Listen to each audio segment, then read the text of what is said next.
ये कार्यक्रम बहुत ही आवश्यक है, आज के समय की ये मांग है। मैं बहुत बहुत बधाई देना चाहूँगा रघुवंशीय ब्राह्मण समाज को, महासभा को, कि आज आपने बहुत ही गौरवमय यहाँ पर कार्यक्रम भी रखा और ये प्रोत्साहन का, मनोबल का और आगे आने वाली पीढ़ी को संदेश देने वाला कार्यक्रम है। आवश्यकता है आज के समय में, जिस समय के अंदर आज तेज गति से विकास की जो एक दौड़ चल रही है। हमारे यशस्वी प्रधानमंत्री नरेंद्र मोदी जी अपन सब से आज़ादी का अमृत महोत्सव मनाते हुए लाल किले से जो एक अपील करते हैं, एक संकल्प लेने के लिए कहते हैं विकसित भारत का। आज उस विकसित भारत के लिए 25 साल का जो उन्होंने 2022 में जब देश आज़ादी का अमृत महोत्सव मना रहा था, 2047 का लक्ष्य दिया, उस तेज गति से बढ़ते हुए इस भारत के अंदर आज आवश्यकता है आपको, हमको, सबको इस तरीके के कार्यक्रम भी करने की। मैं गुरु जी को बहुत ही ध्यानपूर्वक सुन रहा हूँ। मैं लगातार गुरु जी की कथाओं के अंदर सिर्फ आज ही नहीं, जगह जगह पर अलग अलग मंचों पर मेरे को आपको स्मरण करने का, आपको सुनने का, आपको देखने का, आपसे मार्गदर्शन लेने का मेरे को मौका भी मिलता है। आज यहाँ पर आप सब भी अभी बहुत ही जमीनी उदाहरण देकर के गुरु जी बहुत अच्छे से आपको बात भी समझा रहे थे, आने वाली युवा पीढ़ी को, मातृशक्ति को समझा रहे थे। सर्वप्रथम मैं सबको बधाई दूंगा यहाँ के इस कार्यक्रम को सफल बनाने के, भामाशाह आपके सारे जो आयोजक मंडल है, महासभा के जो सभी कार्यकारिणी है और यहाँ पर आए हुए सभी प्रबुद्धजन, मातृशक्ति, युवा और हमारी ये जो आने वाले देश की भविष्य और बच्चियाँ, जिसको मोदी जी लगातार मातृशक्ति को आगे बढ़ाने के लिए संकल्पित भी है। और जो देश की आधी जनसंख्या, अब वो समय नहीं रहा है। आपको मैं आग्रह करूँगा सभी माता पिता से कि अब वो समय नहीं रहा है कि जब अपन अपने बच्चों को घर के अंदर रखें। अब उनको इस तेज गति से बढ़ते हुए, इस स्पीड से बढ़ते हुए हिंदुस्तान, इस तेज गति से बढ़ते हुए राजस्थान, इस तेज गति से बढ़ते हुए अपने मारवाड़, जहाँ जहाँ पर भी अपन रह रहे हैं, अपने को अब कदम से कदम, सोच से सोच मिला करके आगे बढ़ने की आवश्यकता है। बहुत ही बढ़िया कार्यक्रम रहा है। मैं पीछे देख रहा था हमारी बहन प्रियंका जी भार्गव का, हमारे प्रेम भार्गव जी का IPS, IRS, ये जो धीरे धीरे केंद्र सरकार से लेकर के राज्य सरकार की इन नौकरियों को भी, लेकिन साथ में मैं जिक्र करना चाहूँगा कि जब देश का पहली बार प्रधानमंत्री का दायित्व नरेंद्र मोदी जी ने संभाला, उसी समय उन्होंने बहुत अच्छे से भली बात इस बात को समझा कि मेरे इस इतने बड़ी जनसंख्या वाले 140 करोड़ के देशवासियों के सभी व्यक्तियों को, सभी बच्चों को, आने वाली पीढ़ी को सरकारी नौकरी नहीं दी जा सकती है। उन्होंने इस बात को अच्छे से समझते हुए मेरे देश का नागरिक अच्छा है, सच्चा है, लेकिन योग्यता से परिपूर्ण है, उसके अंदर छुपी हुई योग्यता को बाहर निकालने के लिए उन्होंने स्किल डेवलपमेंट, अंदर छुपी हुई आपकी स्किल को बाहर निकालने के लिए उन्होंने बहुत मजबूती से उसकी तरफ अपना कदम भी बढ़ाया। सिर्फ महानगरों में नहीं, बड़े शहरों में नहीं, गांव-गांव, ढाणी-ढाणी तक उसके सेंटर खोले और जो व्यक्ति जिस दिशा के अंदर अपनी रुचि रखता है उसके अनुसार शॉर्ट टाइम, 3 महीने की, 6 महीने की अपने ट्रेनिंग प्रोग्राम लेकर के अपने अंदर छुपी हुई उस योग्यता को बाहर निकाले। स्वरोजगार, रोजगार, कुछ भी उससे वो प्राप्त कर सकता है, नौकरी देने वाला वो बन सकता है। अलग अलग दिशा के अंदर कदम बढ़ाए गए। एक समय था, आप और हम सब जानते हैं कि विश्व के अंदर खूब सारे खेल हुआ करते थे, लेकिन उन खेलों के अंदर हिंदुस्तान का नाम ऊपर से लेकर नीचे तक कहीं पर भी अपने को देखने के लिए मिलता था। लेकिन मोदी जी ने इतने बड़े देश के अंदर जहाँ पर खूब खिलाड़ी पैदा हो रहे, रोज गांव-गांव, ढाणी-ढाणी में पैदा हो रहे, लेकिन उनके लिए कहीं पर भी कोई प्लेटफॉर्म नहीं था। 1000 से भी ज्यादा खेलो इंडिया केंद्र पूरे हिंदुस्तान के अंदर खोलेंगे। अब देखते ही देखते ऐसा कोई खेल नहीं है जहाँ पर हिंदुस्तान का नाम gold medal, silver medal, bronze medal के अंदर अब नहीं देखने को मिलता है। तो मैं स्किल डेवलपमेंट की चर्चा कर रहा हूँ, एक खिलाड़ी बनाने की भी चर्चा कर रहा हूँ, प्राइवेट काम की भी चर्चा कर रहा हूँ और मैं चर्चा कर रहा हूँ व्यापार की भी, कि जहाँ पर सिर्फ माँ बाप की एक आशा, अपेक्षा रहती है कि मेरा बेटा जाकर के धंधा संभालेगा। मेरा आपसे आग्रह, अब वो समझ नहीं रहे, बेटा अकेला ही धंधा नहीं संभालेगा, मेरी बेटी भी जाकर के उस व्यवसाय को करेगी। और मैं कह रहा हूँ कि मैं वो जिम्मेदारी से कह रहा हूँ कि बेटे से भी ज्यादा जिम्मेदारी से बेटी उस काम को कर सकती है। अपने को मौका देने की जरूरत है। प्लेटफॉर्म होता है, आज टेम्पो स्टैंड पर जाओगे तो वहाँ से टेम्पो मिलेगा, बस स्टैंड से बस, रेलवे स्टेशन से रेल और हवाई अड्डे से हवाई जहाज पकड़ने को मिलेगी। अलग अलग प्लेटफॉर्म से अपना सफर तय होता है। तो वैसे ही अपने को प्लेटफॉर्म तैयार करके अपने आने वाले पीढ़ी को, ये अपनी सबकी नैतिक जिम्मेदारी बनती है, अपने को ही उनको प्लेटफॉर्म देना है। बहुत अच्छे तरीके से अभी संस्कार की भी बातें चल रही थी, आने वाली पीढ़ी के लिए खूब अच्छे अच्छे बड़े बड़े उदाहरण भी गुरुजी दे रहे थे। माँ बाप की आशा और उम्मीदों पर कुछ ये जो आजकल का सोशल मीडिया में कुछ बच्चे कई बार अपना ध्यान खो बैठते हैं। गुरुजी मैं आपसे आग्रह करना चाहूँगा कि बहुत ही जल्द गुजरात गवर्नमेंट ने तो उसका एक कदम उठा लिया है, लेकिन बहुत ही जल्द हम भी विधानसभा के अंदर एक चर्चा इसकी जरूर छेड़ेंगे कि बिना माँ बाप की इच्छा के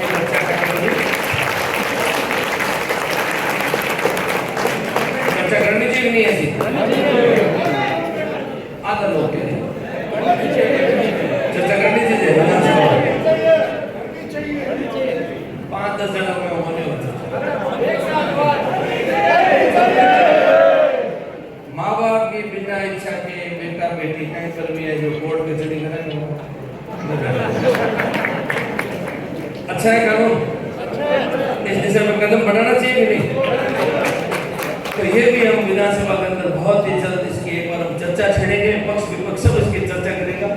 चर्चा के अंदर सबका वहां पर एक मत बना, क्या पता राजस्थान के अंदर भी हम इस कानून को लाने का प्रयास करेंगे कि राजस्थान के अंदर भी आने वाले समय में सिर्फ गुरुजी सिर्फ अपन अपने मंचों से अपन रोज अपने को माँ बापों को भी बोलते हैं, गुरुजनों को बोलते हैं, अपन लोग भी अपना लगातार प्रयास करते हैं, लेकिन कानून भी होता है तो साथ में काम थोड़ा आसान हो जाता है।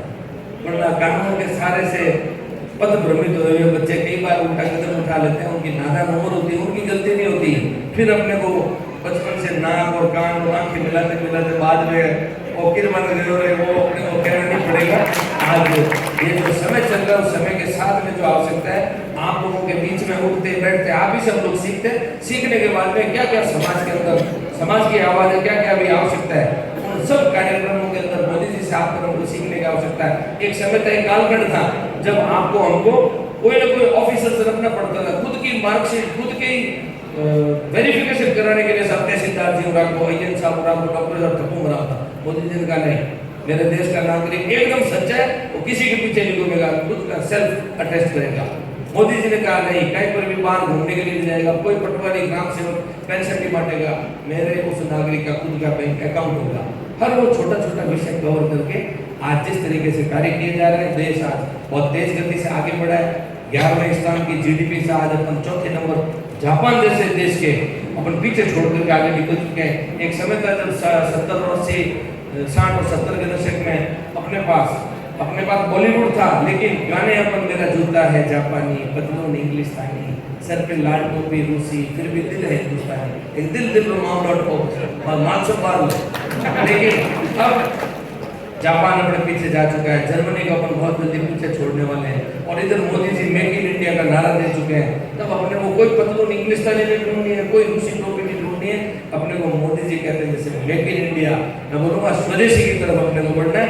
आज हिंदुस्तान का निर्मित कोई भी पदार्थ है, कोई भी प्रोडक्ट है, कोई भी शर्ट है, कोई भी जूता है, अब अपने को बाहर के देशों की तरफ आकर्षण के लिए बाहर जाने की भटकने की जरूरत नहीं है।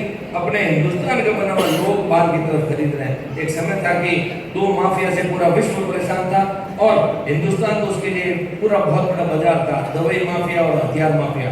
मोदी जी ने बहुत अच्छे से इस बात को समझा और उन्होंने तुरंत बोला कि मेरी दवाई भी यहाँ पर बनाऊंगा, मेरा हथियार भी यहाँ पर बनाऊंगा।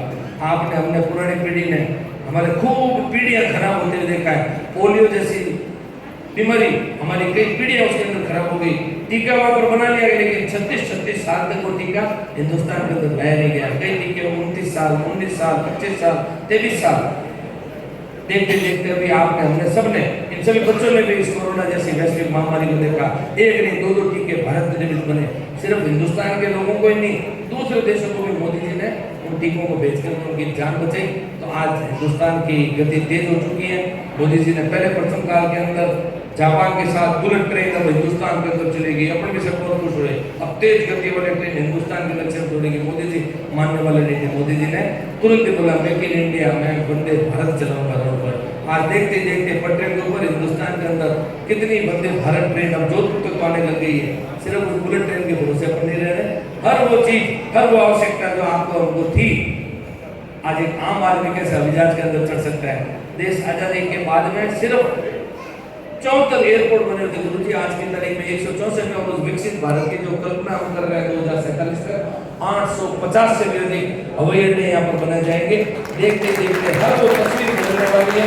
तो पहले हमारे जैसे व्यक्ति बाहर विदेश की धरती पर जाते थे, बड़े प्रभावित होते थे वहाँ के रेलवे स्टेशन से लेकर के हवाई अड्डे तक देखते थे, लेकिन अब देखते देखते सारा दृश्य बदल गया। आज अपना जोधपुर का भी रेलवे स्टेशन बदल रहा है, अपना हवाई अड्डा जोधपुर का बदल रहा है, बीकानेर, उदयपुर, देखते देखते छोटे छोटे गाँव के अंदर आज अपने बहुत अच्छे अच्छे विदेश की तुलना करने की जरूरत है। विदेशी अपने से तुलना करने लगे। अब तुलना अपने को किसी से नहीं करनी है, अपने सिर्फ भारतीय है, ये गर्व की बात है। भारत माता की जय। मैं आपके बीच में ज्यादा देर उपस्थित नहीं हो पा रहा हूँ क्योंकि आदरणीय मोदी जी 4 जुलाई को पचपदरा रिफाइनरी का शुभारंभ करने जा रहे हैं। मुख्यमंत्री जी अभी वापस पचपदरा रहे, मेरे को यहाँ से पचपदरा के लिए निकलना है। और अभी ये भी अपने लिए बहुत गौरवान्वित होने वाला विषय है। देश की अति आधुनिक रिफाइनरी आज अपने पचपदरा के अंदर आ रही है और ये भी मारवाड़ का नहीं, पूरे राजस्थान प्रदेश का बहुत बड़ा विकास का एक आयाम स्थापित होगा। लगभग 8 से 9 हजार करोड़ राजस्थान सरकार को और केंद्र सरकार को भी 10 से 15 हजार करोड़, ये एक रिफाइनरी इतना पैसा देने वाली है। गुरु जी लास्ट बात आपको कहते मेरी वाणी को विराम दूंगा। देखते देखते 70 सालों में जो कई सरकारी डिपार्टमेंट राजस्थान प्रदेश के हमारे तारीफ करूंगा आदरणीय मुख्यमंत्री भजनलाल शर्मा जी की, जो कुशल नेतृत्व आज उन्होंने संभाला है। रोडवेज जैसा डिपार्टमेंट आज तक कभी प्रॉफिट में नहीं आया, रोडवेज प्रॉफिट में आ चुकी है। डेयरी, अपने अमूल डेयरी का नाम सबने सुना, लेकिन अपनी खुद की सरस डेयरी का अपन कभी नाम नहीं लेते थे। अब सरस डेयरी सिर्फ राजस्थान के बाउंड्री से बाहर निकल के व्यापार कर रही है और प्रॉफिट में आ चुकी है। और सबसे बड़ा हेडेक का विषय जो आपने अपने सबने सरकारें बनी और अपन हमेशा सोचते थे कि 60,000 करोड़ का बिजली घर का घाटा भरा, 80,000 करोड़ का आपकी हमारी जीवी कड़ी मेहनत से कमाई हुई कमाई जो टैक्स के रूप में जाती थी वो सिर्फ बिजली घर का घाटा भरने में काम आती थी। मेरे को ये बताते हुए आज खुशी होती है भजनलाल जी के नेतृत्व में जयपुर डिस्कॉम, अजमेर डिस्कॉम दोनों प्रॉफिट में आ चुके हैं और ये 20% के घाटे वाला जोधपुर डिस्कॉम भी अब मात्र 12-13% पर है। बहुत ही जल्दी ये भी प्रॉफिट में आने वाला है। कहीं पर भी घाटा नहीं है। पहले हम बिजली खरीदने वाले प्रदेश थे, अब हम बिजली उत्पादन करके हम राजस्थान प्रदेश से आप सब देख रहे हैं सोलर का कितना उत्पादन हो रहा है, हम बिजली बेचने वाला प्रदेश बनने जा रहे हैं। सिर्फ विकसित भारत का अल्लाह फोड़ने से कुछ नहीं होगा। आपको हमको दिन और रात विकसित राजस्थान के लिए, विकसित भारत के लिए काम भी करना होगा। और इस पीढ़ी को जो आज नौकरी का प्रतिभा सम्मान समारोह यहाँ पर रखा गया है, इनको ये सरकारी नौकरी भी लेनी है और जैसा कि मैंने कुछ सुझाव दिया, इनको खिलाड़ी भी बनाना है, इनको स्किल डेवलपमेंट करके भी बाहर निकालना है। आने वाले समय में बहुत ऐसे नए नए काम आने वाले हैं, उस दिशा की तरफ इंस्टाग्राम सोशल मीडिया पर ध्यान देना। सिर्फ ये रील बना करके आगे लाइक करना, इससे अपने को बात निकालना पड़ेगा बच्चों को। और रही सी छोटी मोटी बात, एक कानून वाले आपने भी थोड़ी आवाज उठाई है, ये हमको भी हिम्मत देता है कि आप लोग चाहते हैं आपकी धीमी आवाज हमको विधानसभा में नहीं बोलने देंगे। तो आपने भी इस चीज का समर्थन किया, जरूर हम इसका प्रयास करेंगे कि माँ बापों की इच्छा आने वाले इस पीढ़ी के लिए संस्कार युक्त रखने के लिए जो भी कानून, कठोर से कठोर कानून बनाने की आवश्यकता पड़ेगी वो बनाया जाएगा। आज मेरे को भी आपके इस कार्यक्रम में आकर के उपस्थित होकर के सम्मानित होकर के बहुत अच्छा लग रहा है। आने वाली पीढ़ी को आप सब ने मिलकर के जो मनोबल बढ़ाने का काम किया, इसके लिए आप सबकी बहुत बहुत तारीफ भी करता हूँ। बहुत बहुत हार्दिक आभार, अभिनंदन, बहुत बहुत धन्यवाद। आपने अपना अमूल्य समय निकाला और इस कार्यक्रम को बहुत ही शानदार बनाया। आज मैं आपके बीच में यहाँ पर आया हूँ। आगे भी जब जब हमारी आपको आवश्यकता होगी, भारतीय जनता पार्टी की, राजस्थान की और देश की दोनों सरकार आपके लिए सदैव तैयार है। आप लोग इस पार्टी से विचारधारा रखने वाले लोग हैं, आप हमारे अपने हैं, अपनों के बीच बहुत बहुत धन्यवाद। जय भारत, भारत माता की जय, भारत माता की जय, गुरुदेव की जय।